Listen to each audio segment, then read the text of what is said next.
पहले अलिफ्लैला दिखते थे जिसमें कि बड़े तिलिस्मी करामात वाले झील, पानी और बहुत सारी चीज़ों का जिक्र होता था और ऐसी कहानियाँ होती थी कि कोई जजीरा ऐसा होता था, कोई परी ऐसी होती थी, वो जिस चीज़ को छू दे तो वो सोने की बन जाए। और आज आप एक ऐसी झील के बारे में सुनने जा रहे हैं जिसका पानी अगर कोई पी ले तो वो पत्थर का हो जाता है।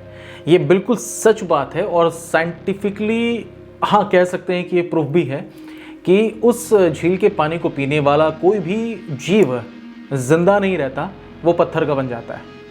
टेक्निकली उसको पत्थर का कहा जा सकता है कि वो पत्थर का बन जाता है। लेकिन ऐसा होता क्या है, दरअसल अफ्रीकी देश उत्तरी तंजानिया में एक झील है और इस झील का पानी कुछ इस तासीर का है कि उस पानी को पीते ही चाहे वो कोई भी जीव हो वो जम जाता है, वो पत्थर का बन जाता है, उसकी आंखें जल जाती हैं, उसकी पूरी त्वचा जल जाती है और उसका पूरा शरीर एक लंबे वक्त तक, सालों साल तक जैसा है वैसा ही रहता है। लेकिन ऐसा होता क्यों है, ऐसा क्या है उस पानी में, जरा से समझिएगा। अफ्रीकी देश उत्तरी तंजानिया में नेट्रॉन नाम की एक झील है और इस झील का जो पानी है उसकी क्षारीयता 10.5 pH के बराबर है या फिर शायद उससे भी ज़्यादा। इसका मतलब ये हुआ कि इसमें इतना ज़्यादा कास्टिक है कि ये किसी भी जीव की त्वचा और उसकी आंखों को जला सकता है और होता भी यही है। कुछ तस्वीरें भी ऐसे निकल कर सामने आई हैं।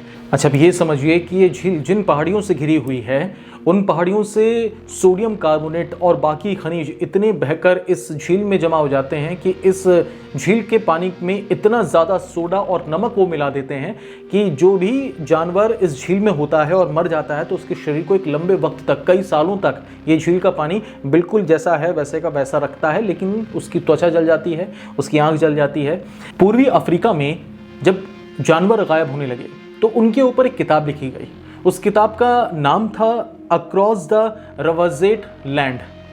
उसमें यह कहा गया कि झील में अत्यधिक रिफ्लेक्टिव नेचर ने उन्हें दिग्भ्रमित किया और वो पत्थर के बन गए। झील का तापमान भी 60 डिग्री तक पहुंचा। इसमें लिखा गया कि पानी में वो तत्व भी पाया गया जो ज्वालामुखी की राख में होता है। इस तत्व का इस्तेमाल आप जानते कौन करते थे? मिस्रवासी जब मम्मी का निर्माण करते थे तो एक लेप लगाते थे। वो मम्मी बनाने के दौरान जो लाश होती थी उसके इर्द गिर्द एक लेप लगाया जाता था। उस लेप में ज्वालामुखी की राख का इस्तेमाल भी होता था। वही तत्व जो ज्वालामुखी की राख में होता है वही इस झील के पानी में भी वो तत्व पाया गया। यानी कि कुछ प्रकृति ही इस पानी की इस तरह से बनाई गई है कि उसको पीने वाला, उसमें छूने वाला जो भी जीव जानवर होगा उसकी त्वचा जल जाएगी, आंखें जल जाएंगी और उसका शरीर जो है एक लंबे वक्त तक वहाँ एक तरीके से प्रिजर्व रहेगा।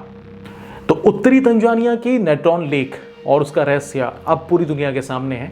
ये नेट्रॉन लेक के पानी को छूने से या पीने से किस तरीके से जानवर पत्थर बन जाते हैं।